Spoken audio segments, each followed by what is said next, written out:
इस वक्त एक बड़ी खबर सामने आ रही है कि मलओन वसीम रिजवी ने बाकायदा इस्लाम छोड़कर हिंदू मजहब इख्तियार कर लिया है। आज पीर की सुबह यति नरसिम्हानंद सरस्वती ने उन्हें गाजियाबाद के दासना मंदिर में सनातन धर्म में शामिल कराया। इस तरह मलओन वसीम रिजवी ने हिंदू धर्म में शमूलियत इख्तियार कर ली है। जी हाँ नाजरीन, मलओन वसीम रिजवी बाकायदा इससे पहले ही हिंदू धर्म को अपने आमाल के ज़रिए कबूल कर लिया था और उसने वसीयत भी हिंदू रस्म के मुताबिक मरने के बाद तदफीन न करे, बल्कि हिंदू रस्म और रिवाज के मुताबिक तदफीन की जाए और उनकी लाश को जला दिया जाए। मौलून वसीम रिजवी ने हिंदू बनने के बाद कहा कि मुझे इस्लाम से निकाल दिया गया है, आज सनातन धर्म अपना रहा हूँ। यति नरसिम्हा सरस्वती ने कहा कि हम वसीम रिजवी के साथ हैं, वसीम रिजवी त्यागी बरादरी में शामिल होंगे।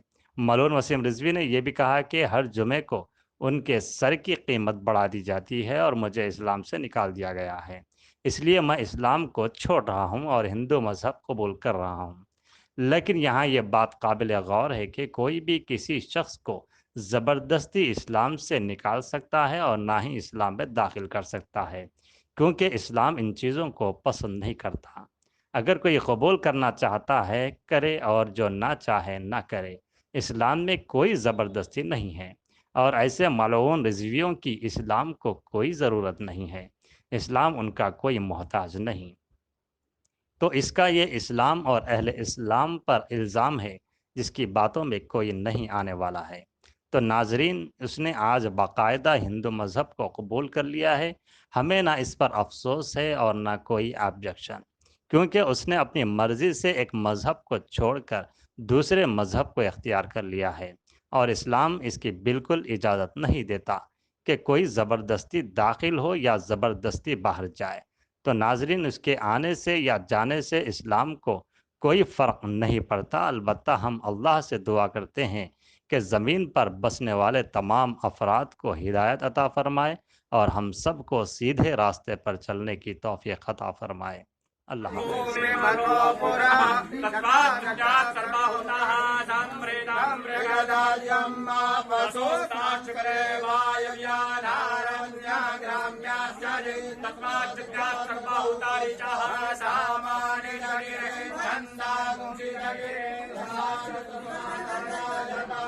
क्या कारण रहा कि आप धर्म परिवर्तन कर रहे हैं? धर्म परिवर्तन की यहाँ पर कोई बात नहीं है। जब मुझको इस्लाम से निकाल ही दिया गया तो अब ये मेरी मर्जी है कि मैं किस धर्म को स्वीकार करूं।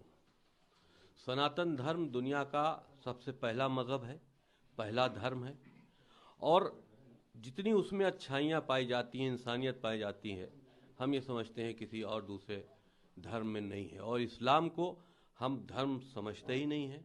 इतना पढ़ लेने के बाद इस्लाम के बारे में, मोहम्मद के चरित्र के बारे में और जो उनकी आतंकवादी चेहरा है उसको पढ़ने के बाद हम ये समझते हैं कि इस्लाम कोई धर्म नहीं है, मोहम्मद द्वारा ऑर्गेनाइज किया हुआ एक आतंकी गुट है जो 1400 साल पहले अरब के रेगिस्तानों में तैयार किया गया था। तो जब हमको निकाल दिया गया, हर जुमे को नमाज के बाद हमारा और महाराज जी का, यति नरसिंहानंद गिरी जी का सर काटने के लिए फतवे दिए जाते हैं, इनाम बढ़ाया जाता है। तो ऐसी परिस्थितियों में हमको इस्लाम कोई कहे या हमको कोई मुसलमान कहे, इस पर हमको खुद शर्म आती है।